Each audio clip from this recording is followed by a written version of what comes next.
En Iran, la République islamique qui célèbre donc aujourd'hui le 47e anniversaire de la révolution qu'il a portée au pouvoir. Célébration, un mot impossible à entendre pour une grande partie de la population.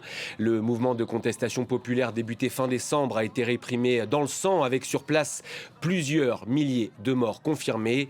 Après des semaines d'escalade verbale avec les États-Unis de Donald Trump, le président iranien Massoud Pezeshkian semble calmer le jeu. Il se dit désormais prêt à toute vérification du caractère pacifique du programme nucléaire de Téhéran, mais il prévient, il ne cédera pas aux demandes excessives. On va l'écouter. Notre pays, l'Iran, ne cédera pas à leurs demandes excessives. Notre Iran ne cédera pas devant une agression. Mais nous continuons le dialogue de toutes nos forces avec les pays voisins afin d'instaurer la paix et la tranquillité dans la région. Bonjour Thierry Coville, merci d'avoir accepté notre invitation. Vous êtes chercheur à l'IRIS, spécialiste de l'Iran. Vous avez entendu les mots du président iranien. C'est une inflexion de Téhéran par rapport aux dernières semaines ? Pas vraiment. Je pense que les Iraniens en fait reprennent le dialogue avec les États-Unis là où ils l'avaient arrêté en juin 2025 avant la guerre avec Israël. Je pense que ils ont toujours dit qu'ils étaient prêts à négocier sur la question nucléaire. Alors effectivement, on se pose la question de qu'est-ce qu'ils vont faire sur l'enrichissement d'uranium, puisque les Américains veulent qu'il n'y ait pas d'enrichissement d'uranium en Iran et les Iraniens veulent garder ce droit. Mais ils sont prêts à négocier là-dessus. Par contre, ils ont toujours dit qu'ils n'étaient pas prêts à négocier sur d'autres sujets comme le programme balistique iranien ou leur politique régionale. L'un des grands enjeux aussi, c'est le retour des inspecteurs de l'AIEA en Iran. Oui, c'est vrai qu'on n'en parlait plus trop depuis la guerre avec Israël, mais c'est vrai qu'on peut imaginer, enfin, pour donner plus de solidité, s'il y a un accord avec les États-Unis, très clairement, il faudra que l'AIEA reprenne son rôle d'inspection, comme il le faisait avant, puisse contrôler l'état d'avancement du programme nucléaire iranien, si l'Iran s'engage justement à ce que son programme nucléaire garde un caractère pacifique. Après les bombardements américains sur le programme nucléaire de Téhéran, est-ce qu'on sait aujourd'hui dans quel état il est, ce programme nucléaire iranien ? Je pense que qui a la réponse à votre question? Quelques personnes en Iran, mais il est quand même symptomatique. Rappelez-vous, quand même, Donald Trump avait dit il n'y a plus à négocier sur la question nucléaire iranienne puisqu'on a tout détruit. Mm. Très clairement, si il est quand même prêt à discuter de cette question avec les autorités iraniennes, c'est que ses conseillers lui ont quand même expliqué que, à mon avis, l'Iran pourrait reprendre l'enrichissement d'uranium. L'Iran a caché un certain nombre de centrifugeuses qui permettent d'enrichir l'uranium. Il y a quand même toujours plus de 400 kilos d'uranium hautement enrichi qui donne potentiellement à l'Iran la possibilité de fabriquer plusieurs bombes atomiques. L'Iran a le savoir-faire pour reprendre son programme d'enrichissement d'uranium. Donc, les États-Unis ont tout intérêt à négocier avec l'Iran sur cette question. Et on voit très bien que Donald Trump n'est plus à, comment dire, à faire à machine arrière, mais très clairement, il se rend bien compte qu'il faut absolument qu'il négocie avec l'Iran sur cette question. Je vous dis, la grande question, c'est est-ce qu'il va s'arrêter là ou est-ce qu'il va demander de négocier sur d'autres sujets? Ce régime iranien, il a aujourd'hui clairement perdu de son emprise sur la population. Évidemment, les multiples répressions sont passées par là. Peut-il la récupérer, cette emprise? Quel est votre sentiment?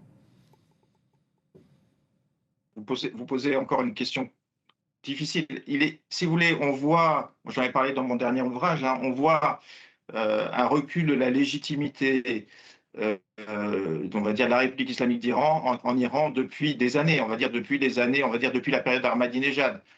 Si vous voulez, il y a eu tellement, les crises se sont accumulées en Iran en 1999, la crise des étudiants, 2009, la crise liée à la réélection frauduleuse sans doute d'Ahmadinejad, 2017, une crise liée à des questions économiques, 2022, la crise liée à la mort de Mahsa Amini, et 2025, une crise où effectivement une grande partie de la population demande un changement de régime. Donc cette question de la confiance, elle est primordiale. Il y a vraiment un problème de légitimité du pouvoir politique iranien. Donc d'un autre côté, il faut faire attention.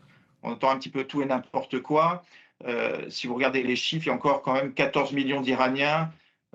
Ça fait 20% des électeurs qui ont voté pour le candidat le plus radical lors des dernières élections présidentielles. Donc, pour répondre à votre question, effectivement, il y a une baisse de la légitimité du pouvoir en Iran, comme ont montré ces manifestations. Je pense que on entend beaucoup de gens qui disent oui, il y a eu un pas, si vous voulez, l'Iran, la répression a fait que l'Iran se retrouve dans une situation, la Convention va parvenir. J'en suis pas si sûr parce que je pense qu'il y a des forces, notamment la classe moyenne, les plus éduquées, qui ne sont pas forcément sorties dans la rue lors des manifestations récentes. Je pense qu'il y a encore possibilité, voilà, retour de la confiance, c'est un bien grand mot, mais que les différents camps discutent ensemble. Donc le pire n'est pas sûr, mais très clairement, cette crise pose la question de la légitimité de la République islamique d'Iran, qui est en forte baisse ces dernières années, c'est le moins qu'on puisse dire. Et vous avez bien fait de rappeler les différentes crises qui ont secoué l'Iran ces dernières années, ces dernières décennies même, on l'a bien compris en vous entendant. Autre question, le régime iranien peut-il survivre encore longtemps? C'est une question qu'on entend régulièrement. On a raison de se la poser, la question, où un changement de régime paraît aujourd'hui impossible. Et moi, je ne fais pas de scénario avec l'Iran, mais je pense qu'il faut rester prudent.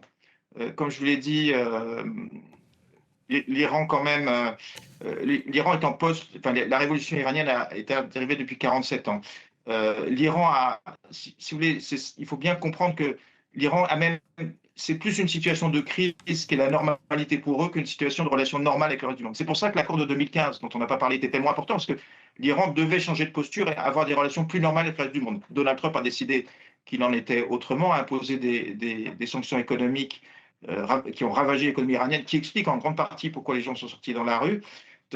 Bon, donc, attendez, je me rappelle, votre question, excusez-moi, c'était le... Non, c'était, vous aviez raison de rappeler l'étranglement économique. La question était de savoir si Ah oui, oui, si excusez-moi, donc oui, effectivement, sur le changement de comme je régime. vous l'ai dit, les forces de sécurité, excusez-moi, les forces de sécurité sont encore dans les mains, on l'a bien vu, hein, quelque part malheureusement dans le régime, et on ne voit pas contrairement à ce que certains disent, on ne voit pas du tout de fissures dans les forces de sécurité. Le système politique iranien, il perd de sa légitimité vis-à-vis d'une grande partie de la population. D'un autre côté, à l'intérieur du camp qui soutiennent le principe de vérité farie, c'est-à-dire la supériorité du religieux sur le politique, on voit que la plupart des grandes têtes réformatrices, et on leur a beaucoup reproché, finalement ont accepté le narratif du régime en disant ces manifestations étaient téléguidées de l'étranger. Je vous l'ai dit, dans la population, il y a 20% de la population qui a encore voté pour le candidat le plus dur. Donc, là, il y a une crise politique, c'est évident. Bon, ceux qui disent que la République islamique d'Iran va s'effondrer, je suis vraiment pas sûr, mais on va dire, c'est la crise politique la plus grave que l'Iran a connue depuis la Révolution. Merci infiniment Thierry Coville d'avoir répondu aujourd'hui aux questions de France 24. Merci beaucoup.